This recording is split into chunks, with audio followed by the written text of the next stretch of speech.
ঢাকা থেকে পদ্মা সেতু হয়ে শরীয়তপুরে ভোট দিতে বাড়ি ফিরতে গিয়ে চরম ভোগান্তিতে পড়ছেন যাত্রীরা। নির্ধারিত ভাড়ার চেয়ে দ্বিগুণ টাকা আদায় করায় ক্ষোভ প্রকাশ করেছেন সাধারণ যাত্রীরা। ভোটের দিন ঘনিয়ে আসায় রাজধানী ঢাকা থেকে নিজ নিজ এলাকায় ফিরতে শুরু করেছেন ভোটাররা। এই সুযোগে পরিবহন শ্রমিকরা অতিরিক্ত ভাড়া আদায় করছে বলে অভিযোগ উঠেছে।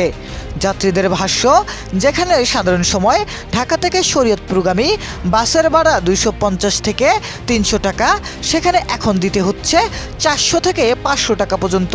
পদ্মা সেতু হয়ে চলাচলকারী বিভিন্ন বাস কাউন্টার ও সড়কে যাত্রীদের কাছ থেকে ইচ্ছামতো ভাড়া আদায় করা হচ্ছে। ভাড়া নিয়ে দর কষাকষি করলে অনেক ক্ষেত্রেই বাসে উঠতে দেওয়া হচ্ছে না বলে অভিযোগ করেছেন কয়েকজন যাত্রী।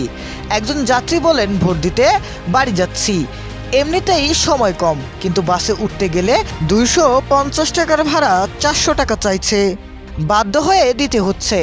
আরেক যাত্রী জানান, প্রশাসনের নজরদারি কম থাকায় পরিবহন শ্রমিকরা এই সুযোগ নিচ্ছে।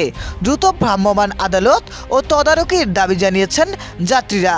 এ বিষয়ে সংশ্লিষ্ট কর্তৃপক্ষের হস্তক্ষেপ কামনা করে যাত্রীরা বলেন, নির্বাচনকে কেন্দ্র করে যেন সাধারণ মানুষ হয়রানির শিকার না হন, সে বিষয়ে কঠোর ব্যবস্থা নেওয়া প্রয়োজন।